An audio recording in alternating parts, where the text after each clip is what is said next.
दूसरी तरह हो गया।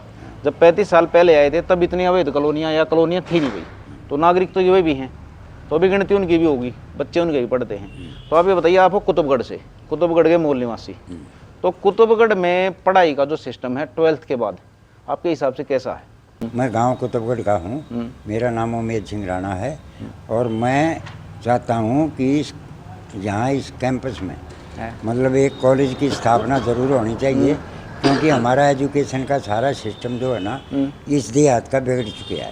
रविंद्र डबास भाई साहब जो है हमारे जो समाज के लिए और गांव के स्टूडेंट बच्चों के लिए जो कार्य कर रहे हैं, उसके लिए लीगल हमारी जो टीम है वो पूरी संस्था को साथ देने के लिए और समय समय पर जब भी कोई समस्या आएगी उसका हल करने के लिए, और जो भी डिस्ट्रिक्ट कोर्ट या हाई कोर्ट तक के कोई भी कानूनी समस्या आती है उसमें हम रविंद्र भाई का साथ और पूरी संस्था का साथ और सभी गणमान्य आदमी जो भी कहेंगे साथ देने के लिए चाहेंगे। नमस्कार।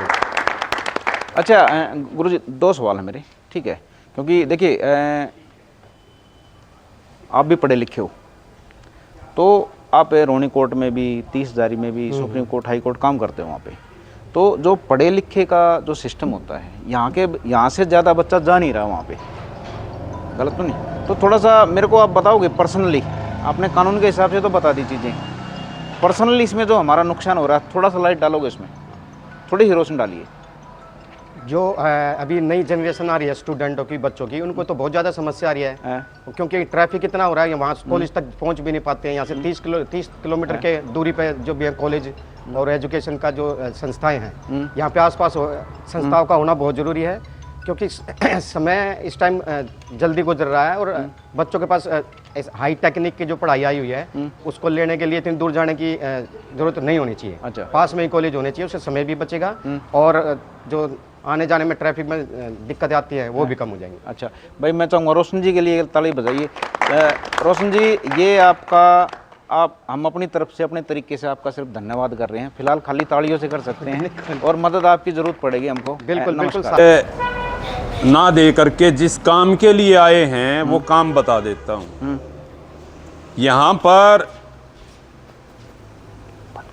21 मई 1997 को राष्ट्रपति के.आर. नारायणन और दिल्ली के पूर्व मुख्यमंत्री साहिब सिंह जी ने ग्रोथ सेंटर के लिए 962 बीघे जमीन कंझावला गांव ने दान स्वरूप उनको हैंडओवर कर दी थी, और आज इस जमीन की जो कीमत है वो 30,990 करोड़ रुपए है।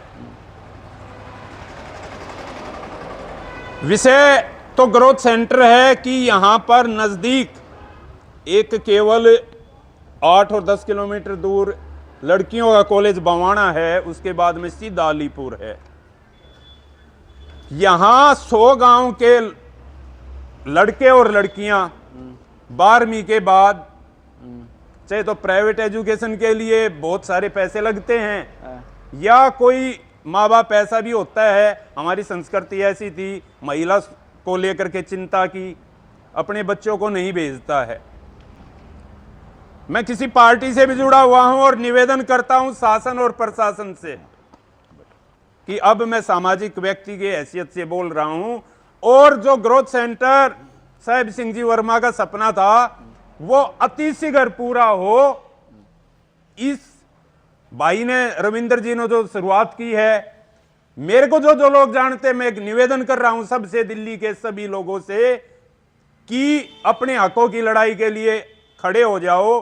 1000 साल पुराने हमारे गांव आज हम किस स्थिति में हैं वो सबको पता है, वो बताने की जरूरत नहीं है। अच्छा देखो भाई, अभी थोड़ी है ना जो बातें थी कुछ ऑफलाइन हुई थी, लेकिन एक बात थोड़ी सी निकल कर आई थी कि भाई जो राजनीति पार्टियों से जुड़े हुए हों वे इसमें भाग लें या ना लें, उनके भाई लेने में भाई थोड़ा बहुत शकावा है, थोड़ा बेईमान आ जाएगा भाई, कदे वो पार्टियाँ क्या ना हो रहे हों। तो देखो भाई, यहाँ पे ऐसा कुछ नहीं है, कोई किसी पार्टी से जुड़ रहे हो आओ, लेकिन पार्टियों से जुड़ने से पहले वो गांव का तो होगा किसी ना किसी का, जरूरत उसको भी होगी। अगर हम इस चीज़ में कितने भी कामयाब हो गए तो भाई बालक पोते उसके भी तो कितना कितना पढ़ेंगे, तो हमने उन पर भी थोड़ा भरोसा रखना पड़ेगा। हम उनको शरीर नहीं नकार सकते हम उनने, तो ये थोड़ी ही चीज़ें हैं। मैं साथ के साथ थोड़े डाउट भाई क्लियर से हो जहाँ तो बढ़िया है, गलत तो नहीं। तो राजनीति वालों को कोई यहाँ पे कोई किसी तरह की परेशानी नहीं आने में, लेकिन भाई साहब राजनीति निष्ठा तो थोड़ी रखनी पड़ेगी बाहर, इस पर रखनी पड़ेगी थोड़ी सी। भाई मैं एक बार है ना, हाँ। ये राजनीति मेरे कान्ना में गूंजे है। सभी को मेरा नमस्कार। अशोक नैन नाम है मेरा और एक सामाजिक कार्यकर्ता हूँ।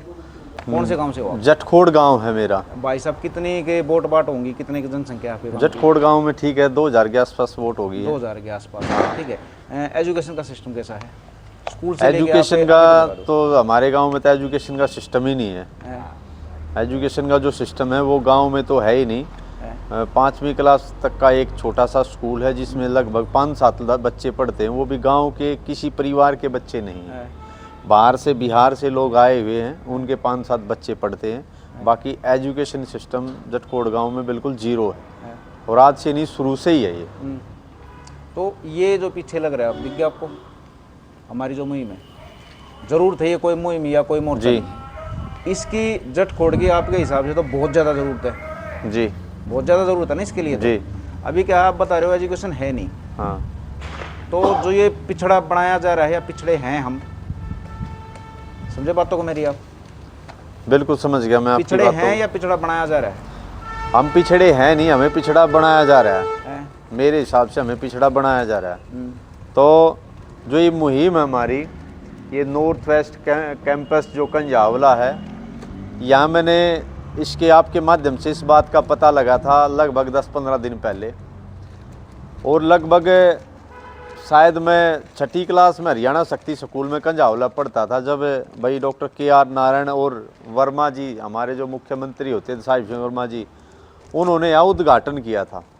तो उस टाइम में हमें भी नहीं पता था भाई ये क्या है, और बीच में कभी कभार इस चीज़ का पता लगा तो तब भी दिमाग से आउट ही थी वो चीज़। आप लोगों ने जैसे बताया और जब मैंने इसके पेपर पढ़े और जब मैं इस चीज़ को समझा, तो जब मैं ये समझ पाया कि अगर ये काम उसी टाइम हो जाता तो आज जैसे भाई साहब यहाँ बैठे थे, अगर नौकरी करते तो आड़े तय रिटायरमेंट होते।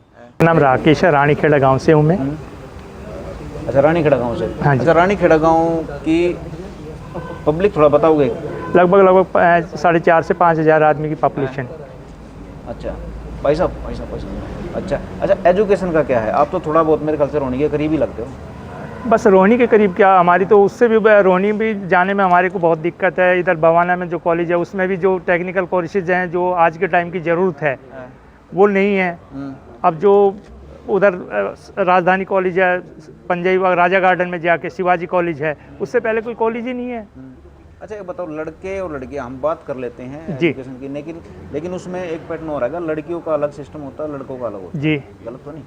तो लड़कियां जब पिछड़ती है ना, तो आप समझ लीजिए कई नस्ल पिछड़ेगी फिर तो।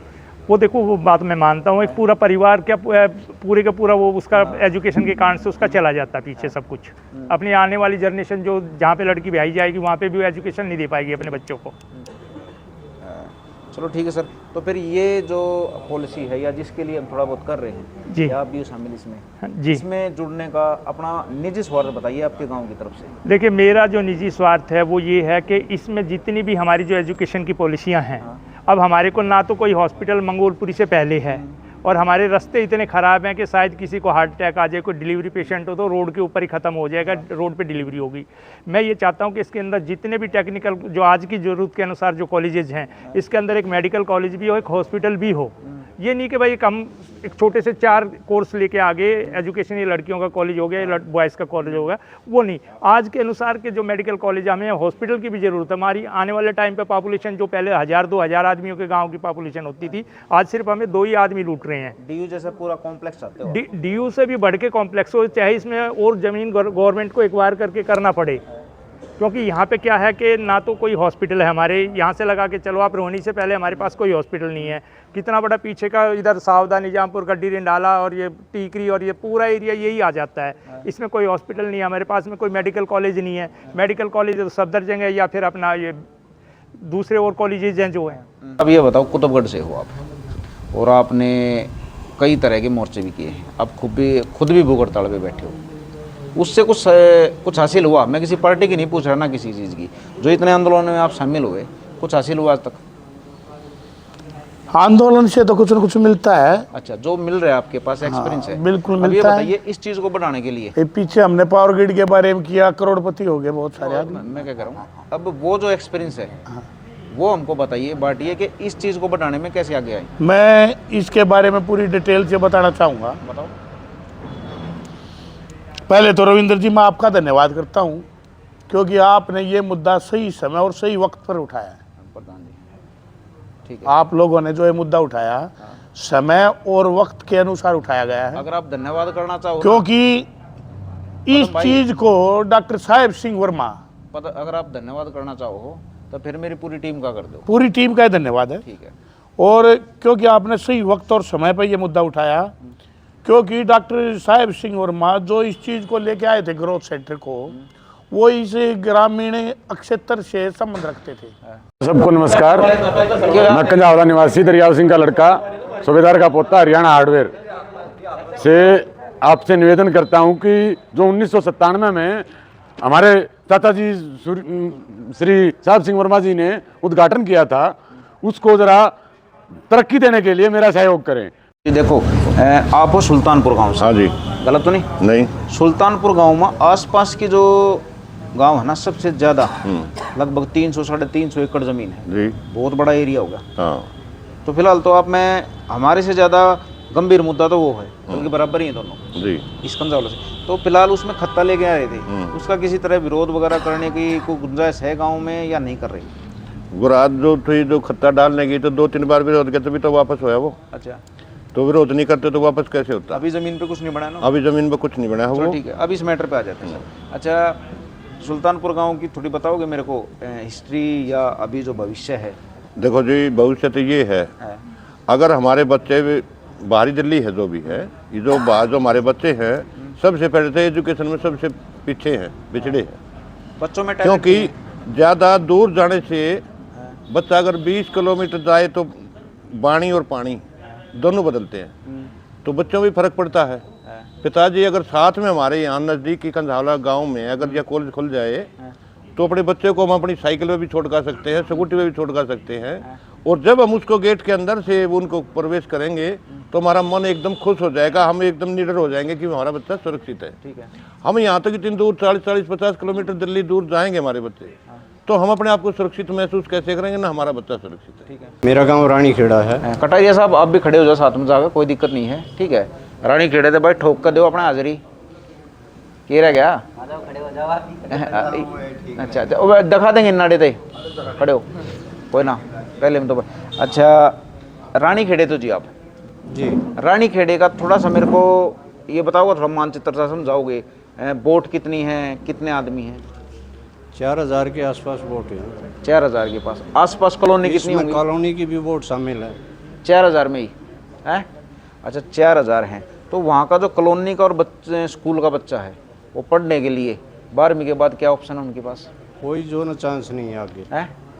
मेरा अपना बच्चा BA सेकंड ईयर में है, लेकिन रेगुलर कॉलेज जो है ना बहुत दूर होने की वजह से उसको कोरस्पोंडेंस से शिक्षा दे रहे हैं। अच्छा अच्छा, सब शुभ नाम क्या आपका? मेरा नाम पूर्ण सिंह है। पूर्ण सिंह जी। अच्छा पूर्ण सिंह जी, बताइए, बच्चा पढ़ता है लेकिन मान लीजिए उसकी एनर्जी 80% लगती है सिर्फ आने में जाने में जी, तो उसका जो सालाना रिपोर्ट कार्ड होता है उस पर फर्क पड़ता है? बिल्कुल पड़ता है। जो हाँ।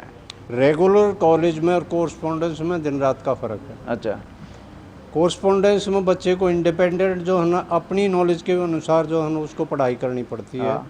रेगुलर कॉलेज में जो शिक्षा टीचर पढ़ाते हैं उसका अलग बेस है, लेकिन वो हमारे यहाँ है नहीं।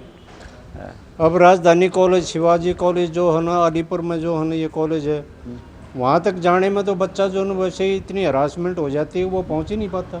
अच्छा, ये टीम और ये जो मुद्दा है ये आपके किस काम आ सकता है? ये आपके पूरे बिल्कुल काम जो 100% मुद्दा सही है ये। इसमें हम लोग आपका सपोर्ट करेंगे, किसी तरह से भी जो भी हम सहयोग कर सकते हैं वो ज़रूर करेंगे। अच्छा साहब, एज कितनी है अपनी? मेरी 72 ईयर है। 72, 62 साल के हो गए।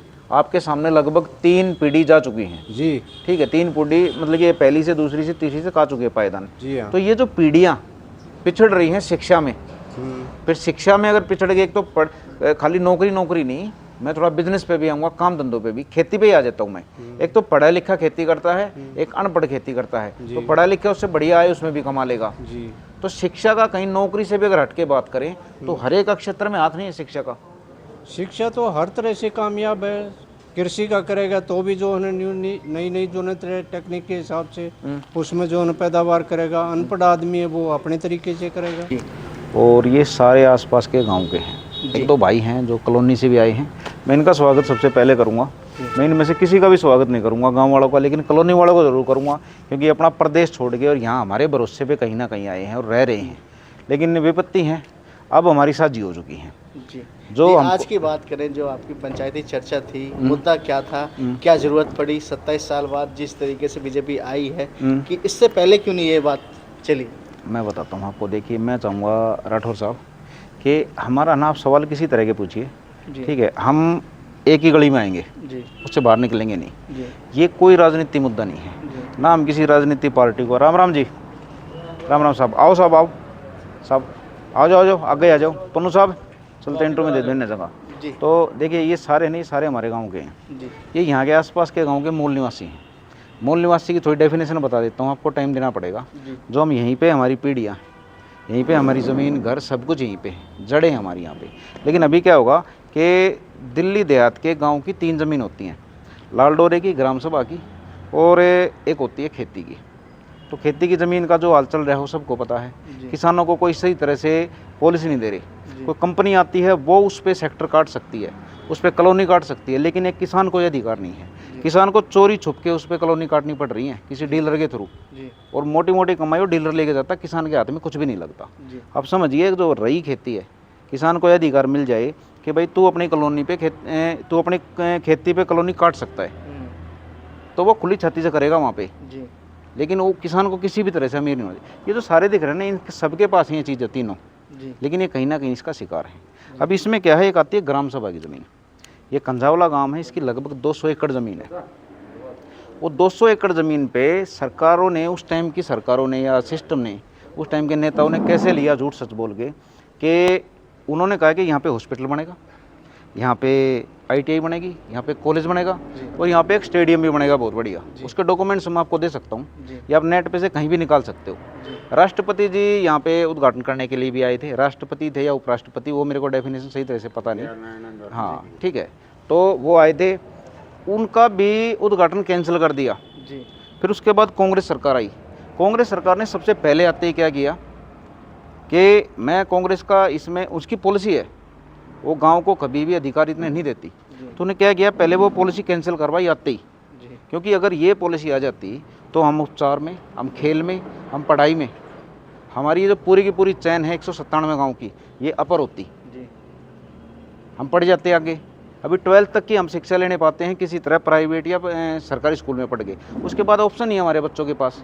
हम में से ज़्यादातर देख लीजिए 10वीं या 12वीं के बाद रह जाते हैं हमारा 5% ही मुश्किल से आगे जाता है। जिस तरीके से आम आदमी पार्टी बात करती थी, हम शिक्षा को लेकर दिल्ली में बेहतर करा है, लेकिन जो स्थानीय विधायक थे आम आदमी पार्टी के रहे, मुंडगा के, कंजावला जो आता है आसपास का, तो उनको लेके क्यों नहीं इसमें उस टाइम आपने चर्चा करी? देखिए, मैं बताऊंगा हमने किस टाइम कौन सी चर्चा नहीं करी या की। हम आज तक सो रहे थे, मैं कह रहा हूँ, अपने पे गलती ले रहा हूँ, और अभी अचानक मेरी सुबह नींद उठ गई, तो भाई मेरा दिमाग अब काम करेगा तो मैं अब करूँगा, ख़त्म बात। हम पिछले सवाल जवाब नहीं दे रहे। अभी MLA के लेवल का काम नहीं है ये सिस्टम के लेवल का काम है। नेताओं को अपनी राजनीति करती है, हम किसी के विरोध में नहीं खड़े यहाँ पे, ना किसी के समर्थन में खड़े, हम सिर्फ अपने बच्चों के हिसाब किताब से खड़े हैं। क्योंकि हमारे पास ये जितने भी ना, आप कैमरा घुमा लीजिए, आपके जो भी कैमरा आप घुमा लीजिए, एक बार इनके चेहरे दिखा दीजिए, इनके बच्चों के पास और इनके पास ये सिर्फ आखिरी चांस है। अगर इस 200 एकड़ पे मान लीजिए सलम आ जाता है, जैसे कि सरकारें बिल्कुल नज़र गड़ाई बैठी ज़मीन पे, दिल्ली में ज़मीन ही यही बची है। ये सबसे अमीर आदमी हैं, इनको कहते हैं देहाती हैं, ये पिछड़े हुए हैं, लेकिन ये सबसे अमीर आदमी हैं, क्योंकि दुनिया की जो सबसे कीमती चीज़ है ना, ज़मीन, वो इनके पास है। वो किसी ना किसी तरीके से इनकी छीन रहे हैं, और इनके ही धड़े बांट दिए आपस में, इनको ही खिलाफ कर दिया, लेकिन उसमें ज़मीन छीन रहे हैं। छीनेंगे तभी तक ज़मीन, इनके पास ज़मीन रह जाएगी, उसके बाद कुछ नहीं है इनके पास। तो अभी 200 एकड़ पे मान लीजिए सलम आ जाती है, पहले जैसे कांग्रेस ने लेके आई, लेकिन कांग्रेस कंझावला के आदमी ने विरोध किया। इसमें मैं नाम लेना चाहूँगा, एक तो हैं कंझावला के जोगिंदर डबास जी, जेडी उर्फ जेडी, और इन्होंने विरोध किया। इनकी कुछ टीम थी, मैं उनके नाम सही तरीके से जानता नहीं। उन्होंने यहाँ पे स्लम आने से बचाया, कोर्ट ने उसको ऑर्डर दिया, वो कैंसिल हुआ। तो उससे सिर्फ एक गांव को नहीं बचाया इन्होंने स्लम से, आसपास के 10-20 गाँव को, कॉलोनियों को बचाया, क्योंकि स्लम कभी भी तरक्की लेके नहीं आती। आप कहीं भी जाके देख लीजिए, उदाहरण ही है सीधे तौर पे। अब वो ज़मीन खाली पड़ी है। अब ये प्राइवेट सरकारें क्या करती हैं, सरकारें प्राइवेट सेक्टर में मिलके लिमिटेड बना के, उल्टे सीधे कानून बना के इस ज़मीन को किसी न किसी तरह हथियाने के चक्कर में है। दिल्ली में अगर 1 एकड़ की ज़मीन की कीमत पूछे तो 52 करोड़ 85 लाख लगभग है, लेकिन इनके सामने कभी नहीं रखी जाती है बात। इनके 1-1 करोड़ में, 2-2 करोड़ में ले लिए तो बहुत हो जाता है, किसान खुश हो जाता है। तो आप अगर 1-2 करोड़ की भी कीमत लगाओ तो 200 करोड़ की कितनी कीमत होगी, 200